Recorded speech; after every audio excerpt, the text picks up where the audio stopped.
Assalamualaikum warahmatullahi wabarakatuh. Apa kabar hari ini? Semoga selalu sehat dan diberkahi.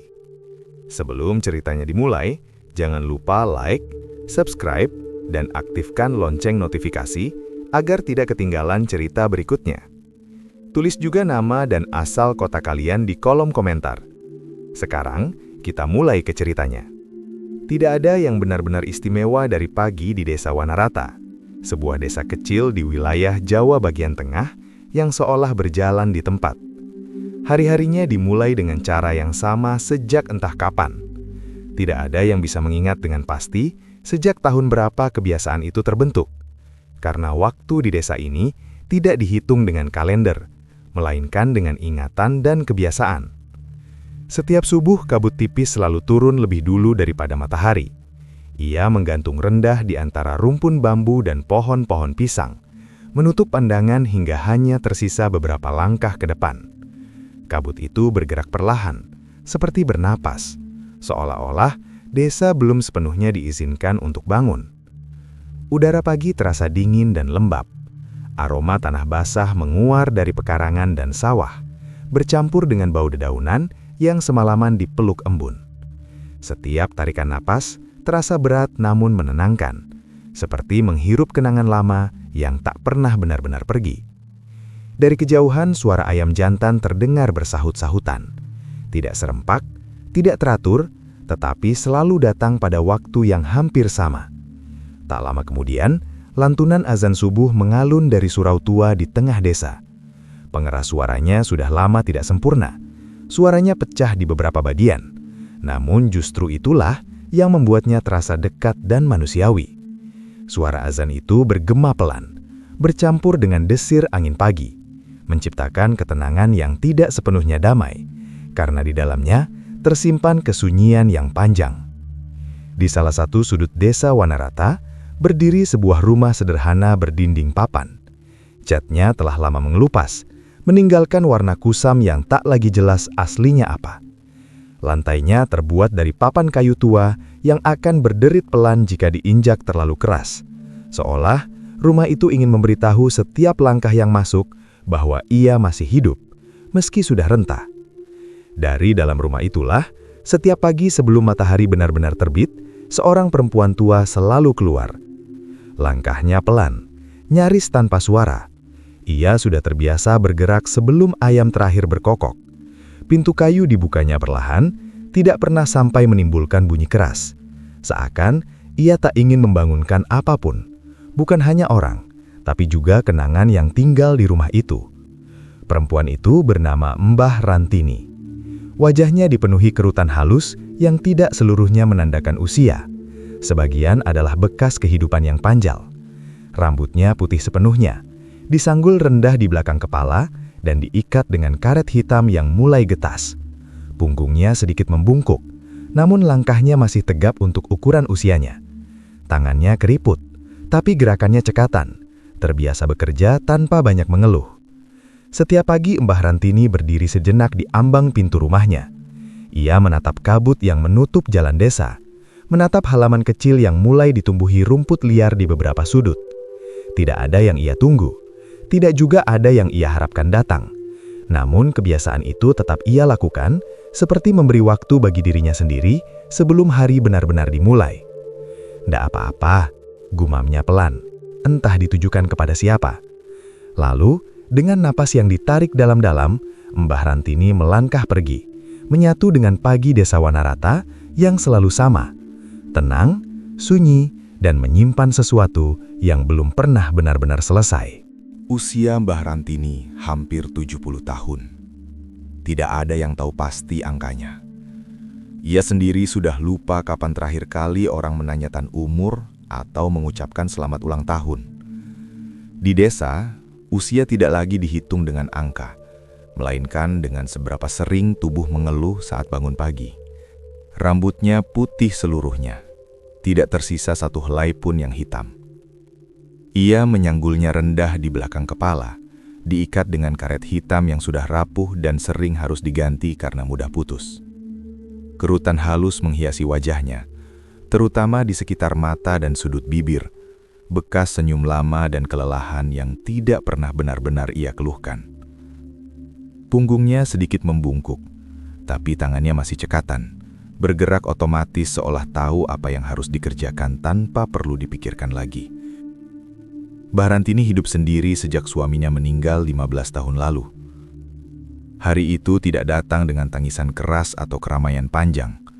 Suaminya pergi pelan, seperti cara ia hidup, sederhana dan tidak ingin merepotkan. Sejak saat itu, rumah papan itu perlahan belajar diam. Suara langkah yang dulu sering terdengar di malam hari menghilang. Kursi di ruang tamu dibiarkan kosong. Piring dan gelas di rak dapur tidak lagi perlu dikeluarkan banyak-banyak. Ketiga anaknya merantau, 2 laki-laki dan 1 perempuan. Awalnya mereka masih sering pulang, terutama saat lebaran atau ada hajatan desa. Tapi jarak punya caranya sendiri untuk mengikis kebiasaan. Kepulangan yang tadinya rutin berubah menjadi janji. Janji yang lama-lama hanya tinggal niat. Sekarang, rumah itu lebih sering diisi kesunyian. Kadang, sebuah radio tua di sudut ruang tamu menyala sendiri. Suaranya pecah, siarannya tidak jelas. Seringkali hanya dengung dan potongan lagu lama yang terdengar seperti berasal dari masa lain.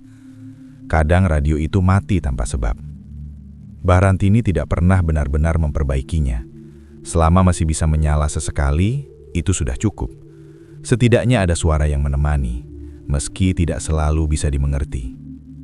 Setiap pagi, rutinitas Mbah Rantini selalu sama. Ia masuk ke dapur kecil yang dindingnya mulai menghitam oleh asap tungku. Menanak nasi di dandang tua, menyalakan api kayu bakar dan menyiapkan sayur serta sambal pecel. Tangannya mengulek sambal dengan irama yang nyaris konstan.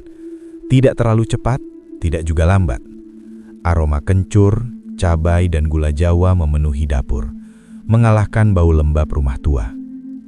Lontong yang sudah matang dipotong rapi. Sayur ditata di atas daun pisang yang disusun satu persatu. Semua dilakukan dengan sabar, seperti ritual yang tidak boleh dilanggar urutannya. Setelah itu, semuanya dimasukkan ke dalam bakul rotan tua yang telah menemaninya puluhan tahun. Bakul itu kusam, talinya menghitam, tapi masih kuat, sama seperti dirinya. Tidak ada yang ia siapkan untuk dirinya sendiri. Mbah Rantini selalu makan seadanya nanti, setelah jualannya selesai, kalau masih tersisa. Sunyi bagi Mbah Rantini bukan lagi sesuatu yang menakutkan. Ia sudah terlalu lama tinggal bersama sunyi, sampai akhirnya sunyi berubah menjadi kebiasaan. Ia tidak mengeluh, tidak juga mempertanyakan. Ia hanya menjalani hari-harinya seperti air yang mengalir pelan. Tidak menolak, tidak meminta lebih, dan tidak pernah benar-benar berhenti. Dan Mbah Rantini belum tahu bahwa kesunyian yang selama ini ia anggap sudah jinak, sebentar lagi akan mempertemukannya dengan sesuatu yang jauh lebih sunyi daripada dirinya sendiri. Rute jualan Mbah Rantini tidak pernah berubah. Sejak bertahun-tahun lalu, langkah kakinya selalu mengikuti jalur yang sama, seolah jalan itu sudah hafal bentuk telapak kakinya. Dari ujung barat desa Wanarata, ia menyusuri jalan tanah di tepi sawah yang membentang luas. Pagi hari, embun masih menempel di ujung daun padi, berkilau tertimpa cahaya matahari yang mulai naik perlahan. Langkahnya pelan namun pasti. Bakul rotan di punggungnya bergoyang ringan mengikuti irama jalan. Sesekali ia berhenti untuk menyapa warga yang baru membuka pintu rumah atau menyiapkan sarapan. Sapaan singkat, senyum kecil, transaksi sederhana. Semuanya berlangsung tanpa banyak kata, seperti bagian dari rutinitas yang tidak pernah dipertanyakan. Setelah melewati sawah, jalan tanah itu berbelok menuju sebuah sungai kecil bernama Kali Sendang. Sungai itu tidak lebar, lebarnya hanya beberapa meter, tapi airnya terkenal licin dan cukup dalam, terutama di bagian tengah. Warnanya coklat kehijauan, memantulkan bayangan bambu dan langit pagi yang sering terlihat pucat. Di beberapa titik, batu-batu besar menonjol di tepiannya. Sebagian permukaannya sudah tertutup lumut licin yang mengilap. Orang-orang desa percaya, Kali Sendang bukan sungai biasa. Ada cerita lama yang beredar dari mulut ke mulut. Cerita tentang anak-anak yang terlalu dekat bermain air lalu menghilang. Tentang suara langkah kecil yang terdengar saat senja, padahal tidak ada siapapun di sana.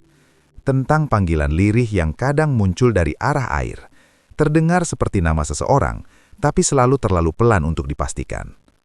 Karena itulah, para orang tua melarang anak-anak mereka bermain di tepi sungai itu sendirian. "Bahaya, tidak kelihatan dalamnya," begitu kata mereka. Namun tidak semua bahaya bisa dijelaskan dengan ukuran. Mbah Rantini tahu semua cerita itu. Ia sudah mendengarnya sejak masih muda. Tapi baginya, Kali Sendang hanyalah bagian dari jalan hidup yang sudah ia lewati berkali-kali. Setiap pagi dan setiap pulang, sungai itu selalu ada di sana. Diam, mengalir, dan tidak pernah benar-benar mengganggunya. Selama ini.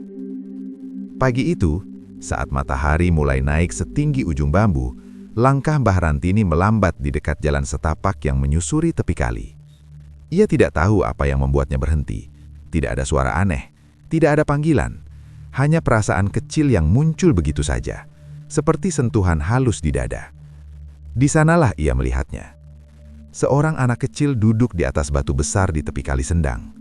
Bocah itu sendirian, tubuhnya kecil, kakinya menjuntai ke arah air. Ia tidak bermain, tidak juga melempar batu seperti anak-anak lain. Ia hanya duduk, menunduk, dan sesekali mengayun-ngayunkan kakinya hingga ujungnya menyentuh permukaan air. Pakaian anak itu sederhana, kaos putih yang sudah kusam dan celana pendek berwarna gelap. Rambutnya hitam rapi, tapi wajahnya terlihat pucat, seolah terlalu lama tidak terkena matahari. Dari jarak beberapa langkah, matanya tampak besar dan gelap, menatap air sungai tanpa berkedip. Mbah Rantini berhenti. Ia menoleh ke kanan dan kiri.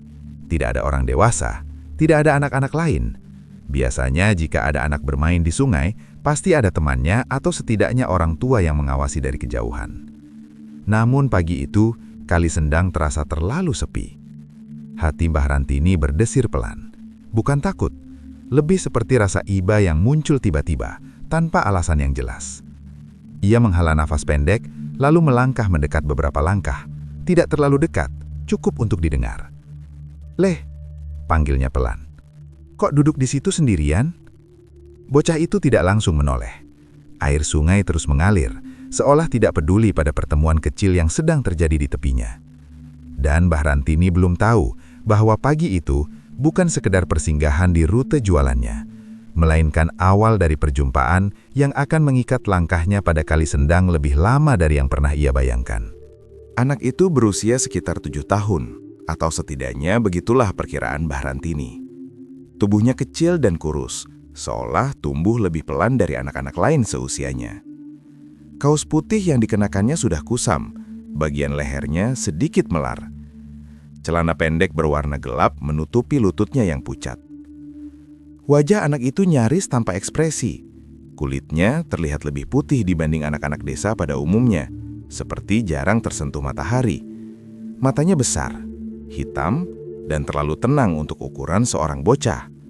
Tidak ada rasa ingin tahu, tidak ada kegelisahan. Hanya diam dalam cara yang sulit dijelaskan. Ia duduk sendirian di atas batu besar di tepi Kali Sendang. Tidak bermain air, tidak melempar kerikil, tidak bersuara.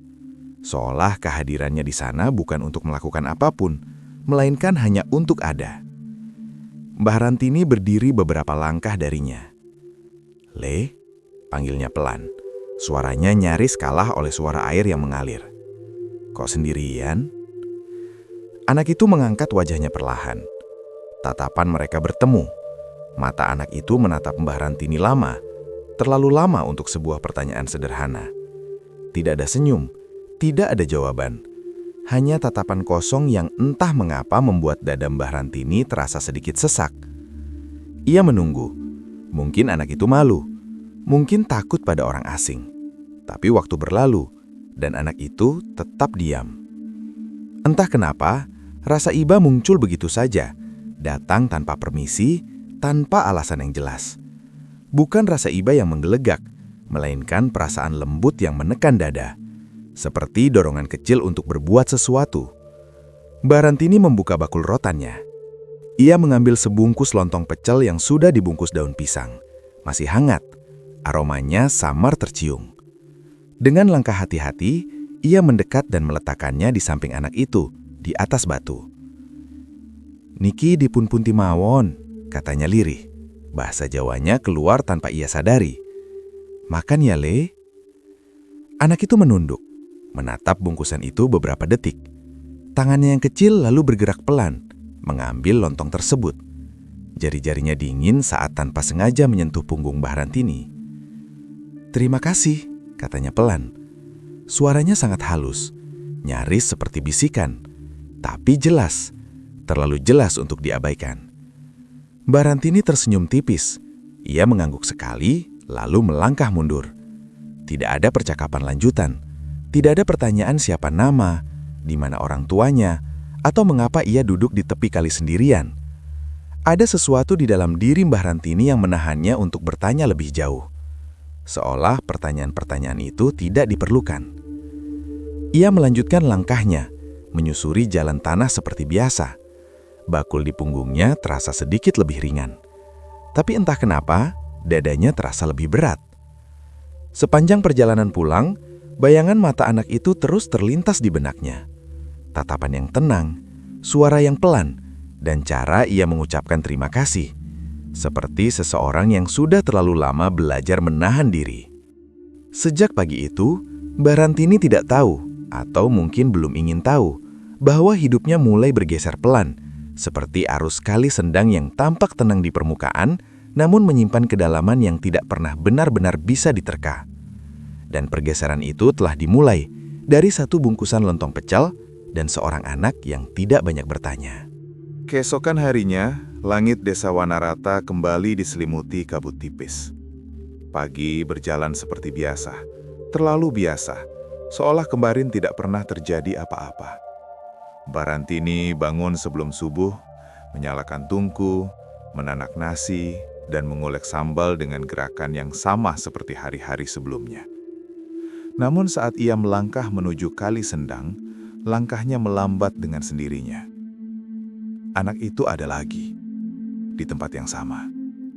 Ia duduk di atas batu besar di tepi kali, dengan posisi yang hampir tidak berubah.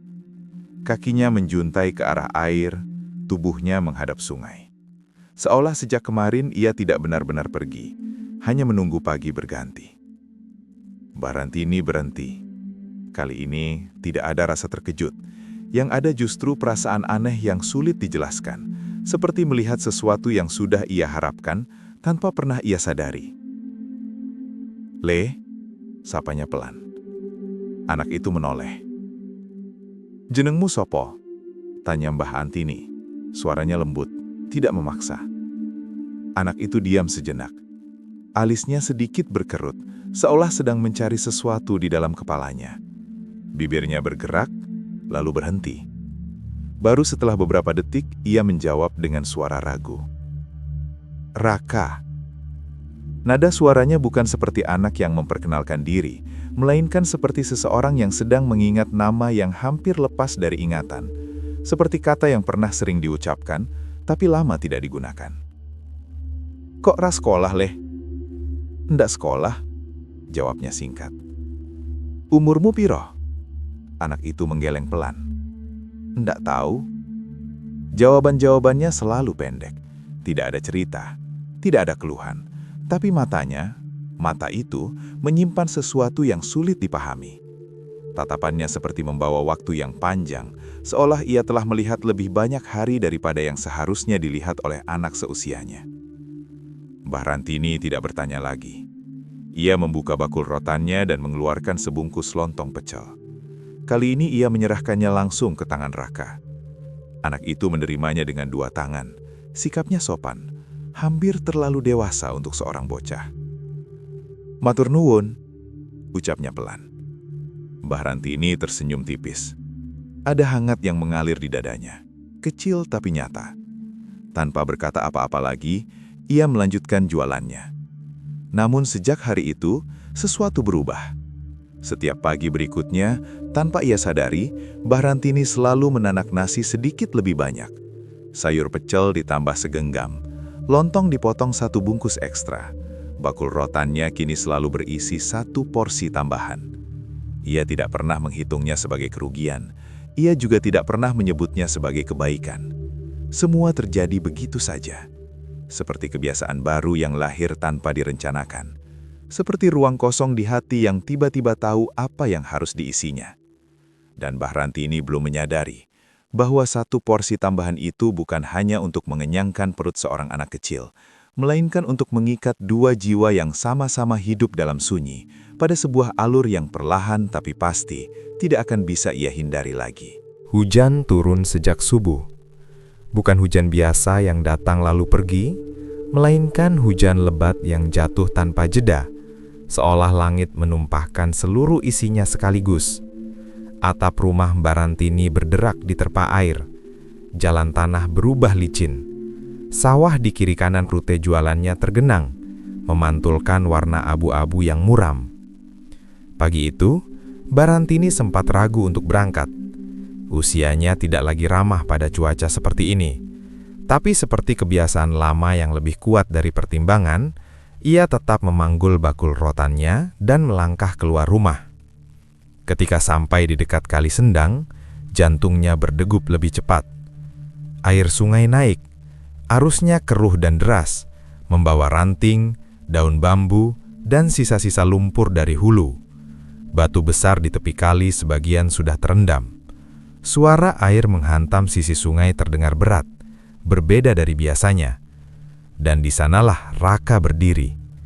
Bukan duduk seperti hari-hari sebelumnya, melainkan berdiri di tepi sungai, terlalu dekat dengan air yang sedang mengamuk. Tubuh kecilnya menghadap arus, seolah sedang memperhatikan sesuatu di dalamnya. "Raka!" panggil Mbah Rantini. Suaranya kalah oleh hujan.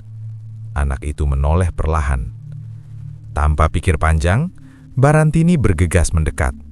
Langkahnya terpeleset di tanah basah, tapi ia tetap meraih tangan Raka dan menariknya menjauh dari tepi kali. "Leh, ojo cedak-cedak, bahaya!" katanya gemetar. Raka menurut. Ia tidak melawan, tidak juga terkejut. Ia hanya berdiri diam saat ditarik, menatap Mbah Rantini dengan wajah yang tetap tenang, terlalu tenang untuk situasi seperti itu. Barulah saat itulah Mbah Rantini menyadari sesuatu. Tangannya berhenti bergerak. Pakaian Raka kering. Kaos putihnya tidak menempel di tubuh. Celana pendeknya tidak basah. Tidak ada tetes air di rambutnya. Padahal hujan mengguyur deras sejak subuh. Dan Raka berdiri di tempat terbuka, tepat di tepi sungai. Nafas Mbah Rantini tercekak. Ia menatap anak itu lebih lama, mencoba mencari penjelasan. Mungkin ia salah lihat. Mungkin hujan baru saja berhenti di tempat itu. Tapi hujan masih turun. Air masih memukul tanah dan daun-daun di sekitarnya.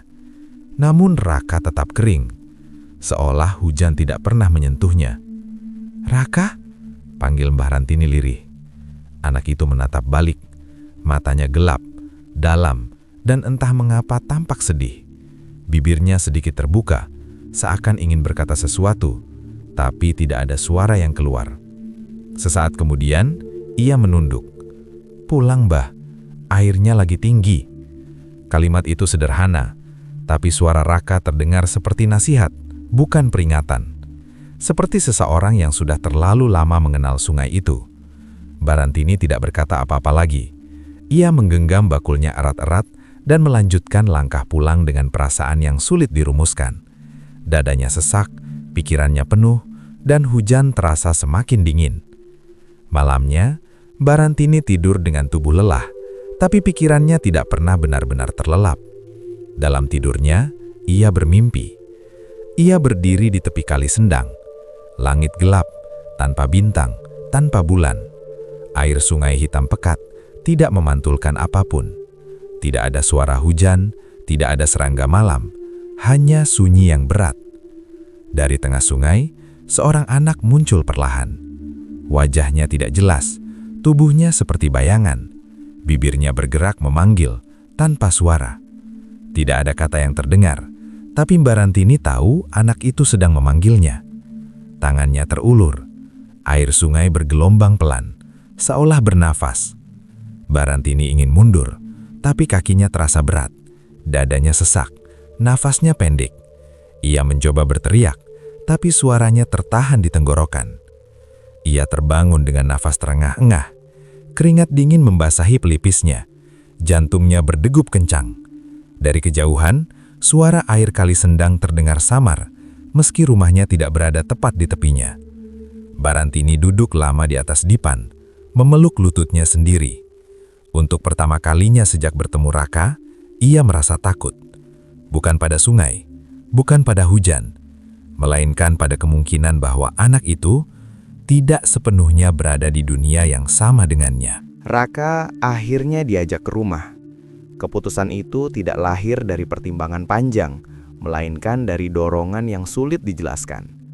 Setelah hujan dan mimpi yang mengganggu, Mbah Rantini merasa tidak tenang membiarkan Raka sendirian di tepi kali Sendang. Ada rasa khawatir yang terus mengikutinya, seperti bayangan yang menempel di tumit langkahnya. Raka menurut tanpa banyak tanya. Ia berjalan di belakang Mbah Rantini, menyusuri jalan tanah menuju rumah papan tua itu. Langkahnya terlalu ringan, terlalu pelan. Saat mereka masuk ke dalam rumah, lantai kayu yang biasanya berderit nyaris tidak mengeluarkan suara ketika Raka melangkah di atasnya. Mbah Rantini sempat menoleh. Lantai itu selalu berisik. Bahkan kucing pun sering membuatnya berderit. Tapi kali ini sunyi. Raka hanya berdiri di tengah rumah, menatap sekeliling dengan mata yang tampak akrab, seolah ia pernah berada di sana, atau setidaknya pernah membayangkan tempat itu berkali-kali. Mbah Rantini tidak berkata apa-apa. Ia menyiapkan makanan dengan tangan sedikit gemetar. Nasi hangat, sayur sederhana, dan sisa lontong pecel. Saat makanan diletakkan di hadapan Raka, anak itu langsung makan dengan lahap. Bukan rakus, tapi sungguh-sungguh. Seperti anak yang sudah lama menahan lapar dan akhirnya diizinkan duduk di meja. Namun tak ada bunyi sendok beradu dengan piring. Gerakannya pelan, nyaris tanpa suara. "Pelan-pelan, Le," ujar Mbah Rantini. Raka mengangguk, tapi tetap melanjutkan makan sampai habis. Ia menatap piring kosong beberapa detik, lalu berkata lirih, "Enak." Hanya itu. Malam datang. Angin meniup tirai lusuh di jendela. Lampu minyak menyala temaram, memantulkan bayangan panjang di dinding. Mbah Rantini menyiapkan tikar di ruang tengah untuk Raka.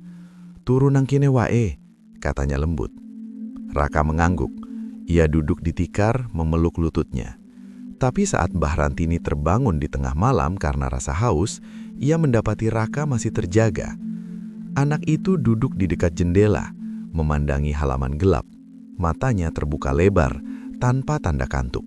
Ia tidak bergerak, tidak menguap, tidak menggeser posisi. Seolah malam tidak punya pengaruh apapun padanya. Malam berikutnya sama, dan malam setelahnya. Raka tidak pernah benar-benar tidur. Ia hanya duduk, menatap kegelapan, seperti sedang menunggu sesuatu yang tak kunjung datang. Kadang ia menoleh ke arah pohon mangga di halaman, kadang ke sudut rumah yang gelap, tapi tidak pernah ke arah tempat tidur. Suatu malam, saat jangkrik terdengar lebih jarang dari biasanya, Raka tiba-tiba berbicara. "Mbah." "Iya, Leh," jawab Mbah Rantini dari dipannya. "Kalau orang lama tidak didoakan," tanya Raka pelan, "apa bisa lupa jalan pulang?"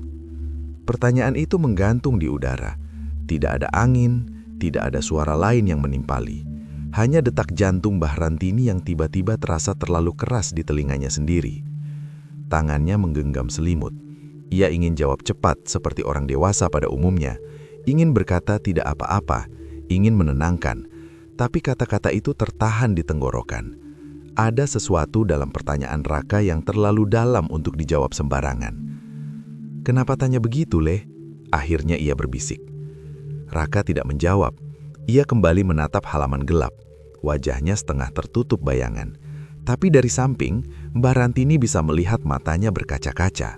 Bukan karena menangis, melainkan karena ada rindu yang terlalu lama disimpan. Pertanyaan itu menancap di dada Mbah Rantini, dalam dan sakit.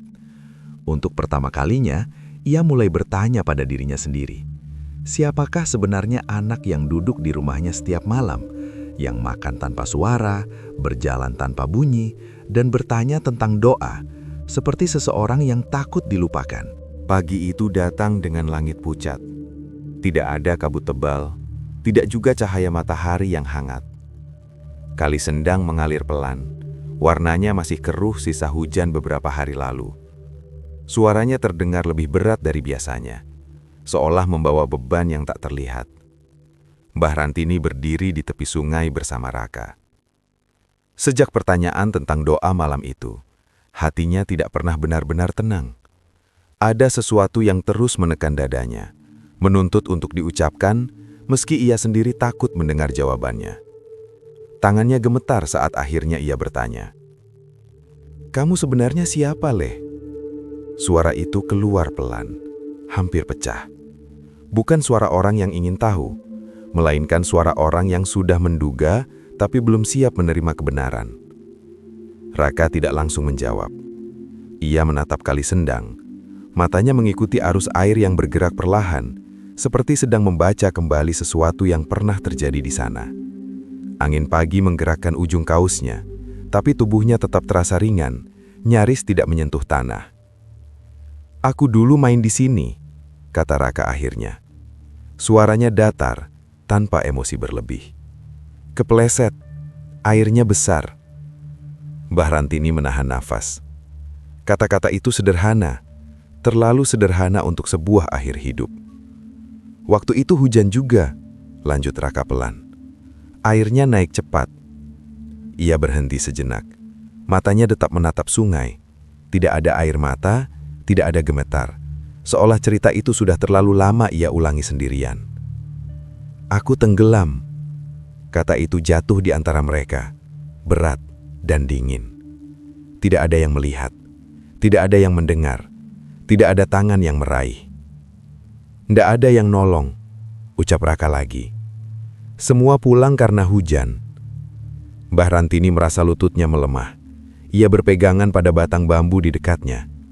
Kali Sendang tiba-tiba terasa sangat dekat, sangat hidup, dan sangat kejam. Bisiknya. Raka menoleh sebentar. Untuk pertama kalinya, matanya benar-benar menatap Mbah Rantini, bukan menembus, bukan menghindar. Setelah itu, aku nunggu. "Menunggu apa, Leh?" Jalan pulang. Angin berhenti berembus. Air sungai tetap mengalir, tapi suaranya terasa jauh. Ndak ada yang nyebut namaku. Ndak ada yang doain. Mbah Rantini terisak. Tangannya menutup mulutnya sendiri. Semua cerita desa yang dulu ia dengar, tentang anak hilang, tentang suara di senja hari, tiba-tiba menemukan wajahnya. "Kalau ndak ada yang ingat," kata Raka pelan, hampir seperti bertanya pada dirinya sendiri. "Lama-lama, lupa." Mbah Rantini memeluk tubuh kecil itu. Tidak ada perlawanan, tidak ada kehangatan, tapi juga tidak ada penolakan. Pelukannya terasa seperti memeluk udara yang mengandung rindu.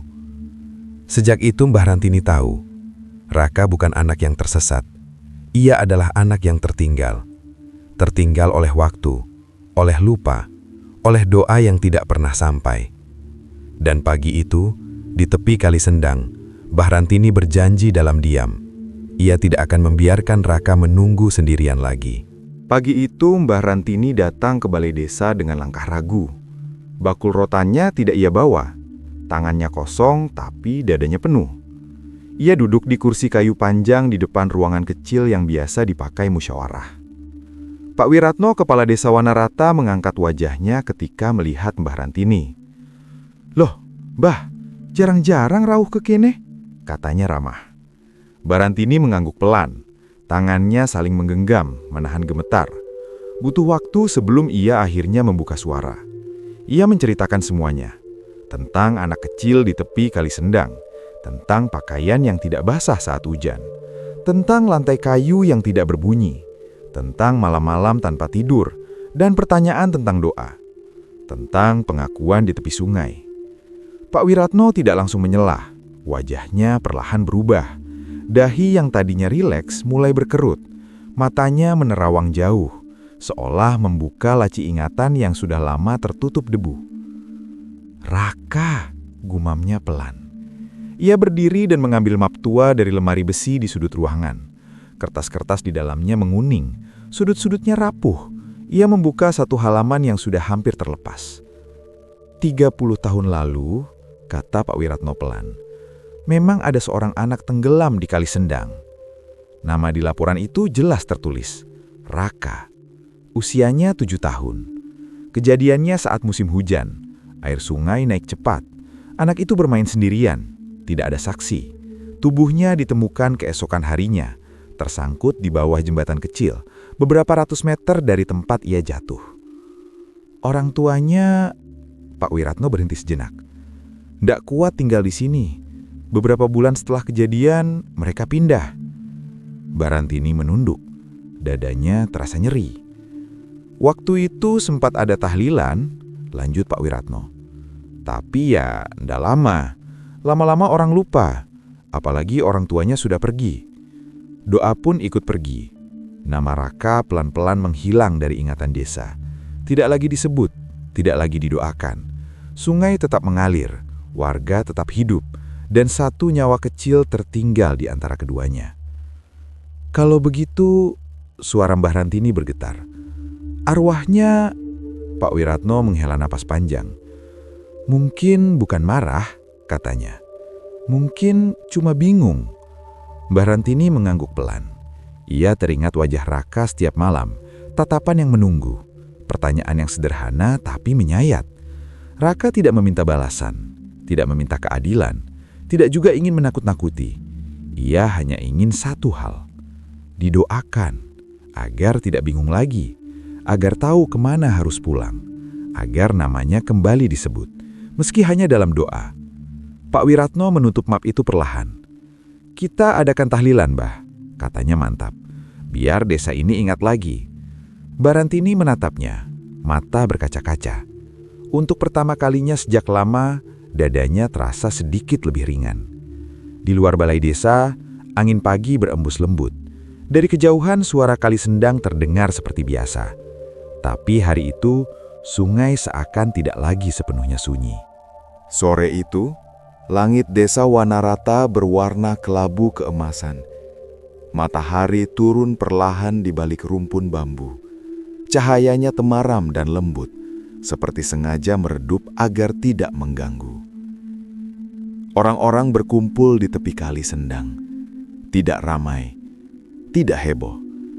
Hanya beberapa warga desa, Pak Wiratno, seorang modin tua, dan Mbah Rantini yang berdiri paling dekat dengan sungai. Tidak ada tenda, tidak ada pengeras suara, hanya tikar tipis, kitab doa yang lusuh, dan niat yang akhirnya kembali utuh. Air Kali Sendang mengalir pelan, tidak keruh, tidak meluap, seolah sungai itu sendiri sedang menahan nafas. Doa mulai dilantunkan, pelan, teratur, mengalir seperti air. Nama Raka disebut dengan jelas, tidak lagi samar, tidak lagi setengah diingat. Setiap lafaz doa jatuh ke udara senja, menyentuh daun bambu, menyentuh air sungai, dan entah bagaimana menyentuh sesuatu yang selama ini menunggu. Mbah Rantini merasakan kehadiran di sampingnya. Raka berdiri di sana. Wajahnya terlihat lebih terang dari biasanya. Tidak pucat, tidak muram. Matanya tetap besar dan tenang, tapi kini ada kilau kecil di dalamnya, seperti anak yang akhirnya tahu kemana harus melangkah. Kalau nanti aku tidak ada, kata Raka pelan, Mbah jangan sedih. Mbah Rantini menoleh. Dadanya terasa sesak, tapi kali ini bukan karena takut. Mbah ndak sedih, Le, bisiknya. Mbah cuma seneng, akhirnya kamu ndak sendirian. Raka tersenyum kecil. Doa terus mengalir. Suara-suara warga menyatu, membentuk irama yang lembut. Angin senja berhembus perlahan, membawa aroma tanah basah dan dedaunan. Saat doa mencapai penutupnya, cahaya senja berubah semakin pucat. Tubuh Raka mulai memudar, bukan menghilang tiba-tiba, melainkan perlahan, seperti kabut senja yang terangkat pelan oleh cahaya malam. Ujung jari-jarinya memudar lebih dulu, lalu bahunya, Wajahnya tetap utuh hingga detik terakhir. "Matur nuwun," suaranya hampir tak terdengar. Mbah Rantini mengangguk. Air matanya jatuh tanpa isak. Ia tidak meraih, ia tidak menahan. Ia hanya berdiri, menyaksikan dengan hati yang akhirnya rela. Dan Raka pun pergi. Tidak ada suara aneh, tidak ada angin kencang, tidak ada jerit. Hanya kali Sendang yang terus mengalir, kini terasa lebih ringan, seolah sesuatu yang selama ini tertahan, akhirnya dilepaskan. Sore itu berakhir seperti sore-sore lain. Warga pulang satu persatu. Langit perlahan gelap. Desa kembali sunyi. Namun bagi Mbah Rantini, sunyi itu tidak lagi sama. Ia tahu, di suatu tempat yang tidak bisa ia lihat, seorang anak kecil telah menemukan jalan pulangnya. Bukan karena dicari, melainkan karena akhirnya diingat dan didoakan. Seminggu setelah tahlilan di tepi Kali Sendang, pagi di desa Wanarata terasa berbeda. Tidak ada tanda-tanda yang mencolok. Matahari tetap terbit dari arah yang sama. Ayam tetap berkokok. Kabut tetap turun rendah. Namun, ada sesuatu di udara yang terasa lebih ringan, seperti beban yang telah dilepaskan. Pagi itu, Mbah Rantini sedang menyapu halaman ketika sebuah sepeda motor berhenti di depan rumah papan tuanya. Mesinnya dimatikan perlahan. Seorang laki-laki turun dari motor, berdiri ragu di depan pagar bambu yang sudah miring. Rambutnya sedikit beruban di pelipis. Wajahnya lelah, tapi matanya menyimpan kegelisahan yang lama tertahan. "Ma." Suara itu membuat sapu di tangan Mbah Rantini terjatuh. Ia menoleh dan nafasnya tertahan. Surya, anak sulungnya, yang paling lama tidak pulang, yang paling jarang menghubungi. "Mbah ndak nyangka kamu pulang," ucap Mbah Rantini pelan, suaranya bergetar. Surya menggaruk tengkuknya. "Surya juga ndak tahu kenapa, Mak," katanya jujur. "Tiba-tiba kepengen pulang." Malam itu, setelah makan bersama, Surya akhirnya bercerita. Ia bermimpi. Dalam mimpinya, ia berdiri di tepi sebuah sungai kecil. Airnya tenang, tapi dalam. Kabut menggantung rendah. Di seberang sungai, seorang anak kecil berdiri. Wajahnya tidak asing, tapi juga tidak sepenuhnya ia kenyal. Anak itu menatapnya lama. "Pulanglah," katanya. Hanya satu kata, tapi terasa seperti panggilan yang tidak bisa diabaikan. Surya terbangun dengan dada sesak dan rasa rindu yang tiba-tiba membanjir. Pagi itu juga, tanpa banyak pertimbangan, ia mengambil cuti dan pulang ke desa Wanarata. Mbah Rantini mendengarkan tanpa menyela. Ia tidak menceritakan apa-apa tentang Raka, tidak tentang Kali Sendang, tidak tentang doa. Ia hanya mengangguk pelan, menyimpan semuanya di dalam hati. Sejak hari itu, rumah papan tua itu perlahan berubah. Atap yang bocor diperbaiki, lantai kayu yang lapuk diganti papan baru, dinding yang kusam dicat ulang dengan warna terang. Radio tua di sudut rumah kini tidak lagi menyala sendiri, karena sudah ada suara lain yang mengisinya. Suara manusia, suara langkah, suara piring beradu, suara tawa kecil yang lama hilang. Sunyi yang selama ini menetap pelan-pelan pergi. Tidak diusir, tidak ditolak. Ia hanya tahu bahwa waktunya sudah selesai. Mbah Rantini sering duduk di teras sore hari, memandangi jalan tanah yang dulu selalu ia lewati sendirian. Kini ada jejak-jejak baru di sekitarnya, tanda bahwa hidup kembali berputar ke arahnya. Dan di antara suara-suara itu, sesekali Mbah Rantini merasa seperti mendengar sesuatu yang lain. Bukan suara sungai, bukan suara angin, melainkan gema pelan dari sebuah panggilan yang telah sampai ke tujuannya. Kali Sendang tetap mengalir seperti biasa. Airnya tidak lagi keruh, tidak juga istimewa. Ia hanya bergerak pelan, melewati batu-batu licin yang telah ada jauh sebelum siapapun mengingatnya. Batu besar di tepi sungai itu masih di sana, ditumbuhi lumut, kosong tanpa bayangan kecil yang dulu sering duduk diam di atasnya. Tidak ada lagi yang menunggu. Mbah Rantini masih sering melewati jalan itu. Kadang ia berhenti sejenak, bukan untuk mencari, hanya untuk mengingat. Tidak ada rasa sesak di dadanya, tidak ada ketakutan.